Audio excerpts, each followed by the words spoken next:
Andon, të përshëndes, si po vijon procesi i rinumërimit? Po ecën me ritme të ngadalta procesi i rinumërimit të fletëve të votimit për bashkitë Peqin dhe Gramsh, megjithatë tensionet janë lënë më njanë, përderisa çdo fletë votimi tashmë po filmohet nga kamerat e Komisionit Qendror të Zgjedhjeve dhe nuk ka pretendime edhe nga kandidatët e Partisë Demokratike të pranishëm këtu në Pallatin e Sportit Farie Hoti. Megjithatë nuk ka asnjë përditësim të dhënave për shkak se procesi i rinumërimit të votave për këto dy bashkitë të qarkut të Elbasanit është specifik, por rinumërohen vetëm numri i fletëve të votimit dhe jo votat për subjektet politike apo për kandidatët politikë dhe në fund do të ketë një rezume të dhënave, të paktën sa i përket përputhshmërisë së fletëve të votimit të gjetura në kuti me ato të shënuara në proces verbal. Vetë Partia Demokratike ka pranuar se nuk ishte interesuar për rinumërim votash në këtë qark, pra në Peqin edhe në Gramsh, sipas vendimit të Komisionit të Ankesave dhe Sanksioneve, por është interesuar për rivlerësimin e fletëve të votimit, për shkak se një vëzhgues gjeti një fletë votimi boshe në qendrën e votimit 2249, e cila i përket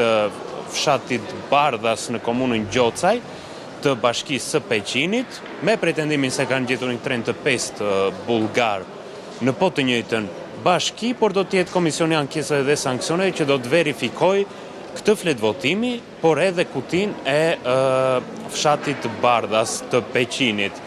Megjithatë, mbeten edhe pak kohë për të përfunduar procesi për qarkun e Elbasanit, që mban peng rinumërimin e vërtet, atë për qarqet Tiranë-Fier dhe pjesërisht në Durrës. Do të filloj me Tiranën, me qarkun e Tiranës, nuk e dim nëse do të filloj sot apo jo, për shkak se duhet theksuar se Komisioni Qendror i Zgjedhjeve, administrata këtu është vetëm e Komisioni Qendror të Zgjedhjeve, janë 24 tavolina numërimi dhe 48 numërues janë të gjithë të stafit Komisionit Qendror të Zgjedhjeve dhe pritet që numërimi i votave apo fletëve të votimit të zgjasë deri në orën 6 ose 7 të pasdites. Do të ketë një orar të kufizuar, pra nuk do të jetë njëjtë si te Parku Olimpik kur pushimi bëhet vetëm gjatë natës, por do të jetë një orar i reduktuar nga ora 9 paradites deri në orën 6 ose 7 të pasdites, për shkak se stafi është i reduktuar dhe nuk mund të punojë me orë të zgjatura dhe janë vetëm 15 zvendësues. Megjithatë do duhet të presim për rezultatet e para që vijnë nga qarku i Elbasanit, nga bashkitë Peqin dhe Gramsh. Faleminderit, Andon, për raportimin e drejtë për drejtë.